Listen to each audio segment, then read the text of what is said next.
दोस्तों नमस्कार। आप देख रहे हैं अपना YouTube channel be your money manager. दोस्तों नौकरी पेशा टैक्स पेयर्स अक्सर उलझन में रहते हैं कि उन्हें ITR 1 भरना है या ITR 2 भरना है। अगर आप भी ऐसे ही उलझन में हैं तो इस एपिसोड को शुरू से लेकर के अंत तक देखिए। हम आगे विस्तार से सही ITR फॉर्म चुनने के तरीके बताएंगे, लेकिन सबसे पहले मैं आप सबसे गुजारिश करता हूं कि अगर अभी तक आपने इस YouTube चैनल को सब्सक्राइब नहीं किया है तो जल्दी से कर लें। साथ ही साथ अपने दोस्तों, रिश्तेदारों, अपने जान पहचान वालों को भी इस YouTube चैनल को शेयर करने के लिए कहें, सब्सक्राइब करने के लिए कहें, पैसों से जुड़े सवाल पूछने के लिए कहें, क्योंकि पैसों से जुड़े हर सवाल के जवाब यहाँ दिए जाते हैं। तो चलिए आगे बढ़ते हैं।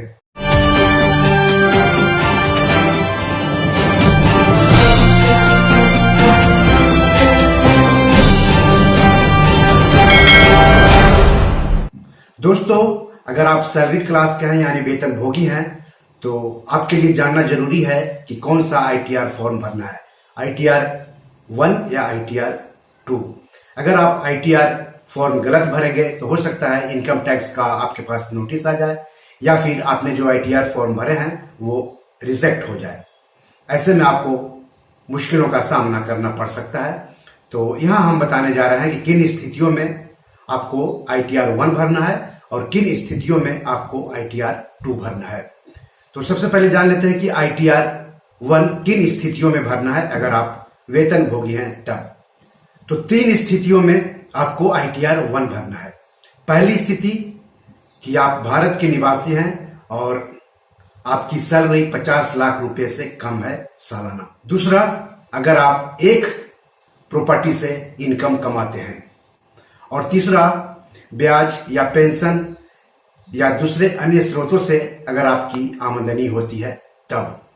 तो इन 3 स्थितियों में आपको ITR 1 भरना है अगर आप वेतन भोगी हैं तब।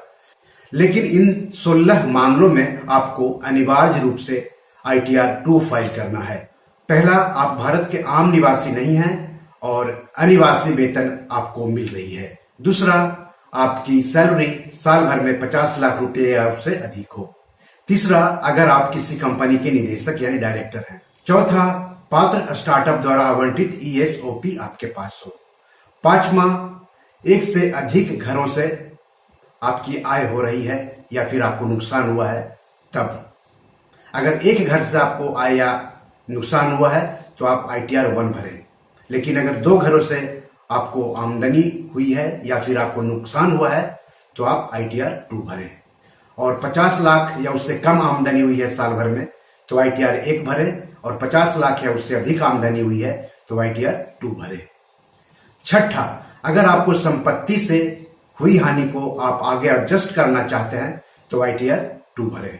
सातवां, अगर आप किसी असूचीबद्ध कंपनी के निदेशक हैं उस स्थिति में आपको ITR 2 भरना है।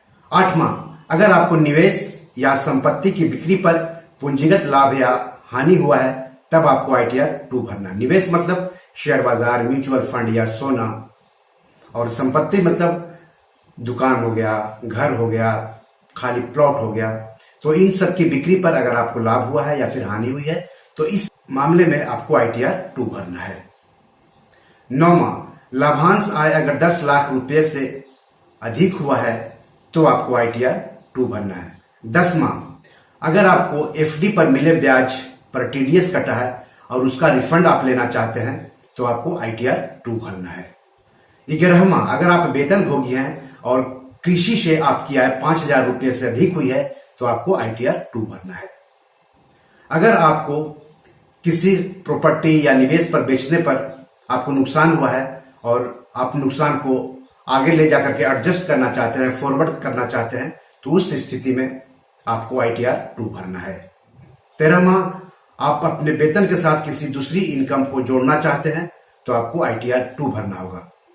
14वां, विदेशी स्रोत या विदेशी संपत्ति से अगर आपको आय होती है तो उस स्थिति में आपको ITR 2 भरना है। 15वां, अगर विदेश में स्थित यानी भारत के बाहर किसी स्थित खाते में आपको हस्ताक्षर करने का अधिकार मिला हुआ है तो आपको ITR 2 भरना होगा।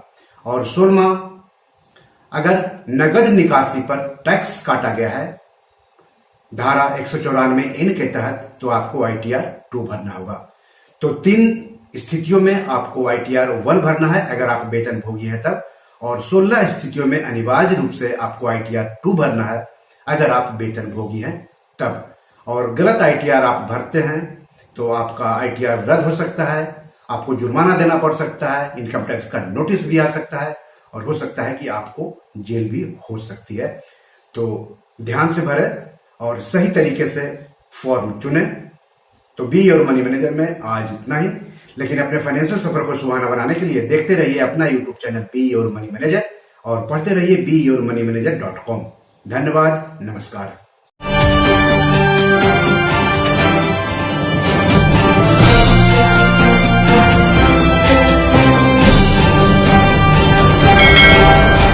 दोस्तों, ये मेरी 7 किताब है जो कि amazon.com पर पब्लिश है।